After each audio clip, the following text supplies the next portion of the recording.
আসসালামু আলাইকুম, আমি রাফসান আহমেদ।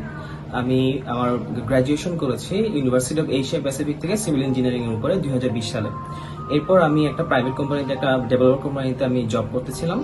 এরপর আমি ডিসাইড করেছি আসলে আমি একটা মাস্টার্স ডিগ্রি নিব। তো সেই জন্য আমি আসলে আমার এক বড় ভাই থেকে পরামর্শ নেই, যিনি ইউকেতে পড়াশোনারত অবস্থায় আছেন। তারপর তার মাধ্যমে আমি নেক্সাস গ্লোবালের কথা জানতে পারি। এরপর আমি নেক্সাস গ্লোবালে কথা বলার পরে আসাদ ভাই আমাকে সবকিছু সম্পূর্ণ বুঝিয়ে বললো কিভাবে কি করতে হবে, দিয়ে আমাকে বিভিন্ন প্রকার গাইডেন্স দিলেন। তো ইউনিভার্সিটি অ্যাপ্লিকেশন থেকে শুরু করে ভিসার অ্যাপ্লিকেশন পর্যন্ত ইচ অ্যান্ড এভরি স্টেপে তিনি আমাকে যথেষ্ট পরিমাণ হেল্প করেছেন। তো আলহামদুলিল্লাহ, I got my UK visa. So আমি আপনাদেরকে বলতে চাই, যারা হচ্ছে ইউকে ভিসা, স্টুডেন্ট ভিসা নিয়ে আগ্রহী বা জানতে ইচ্ছুক, তারা অবশ্যই নেক্সাস গ্লোবালের সাথে যোগাযোগ করবেন। আই হোপ আপনারা খুব ভালো একটা সার্ভিস পাবেন, যেমনটা আমি পেয়েছি। ধন্যবাদ।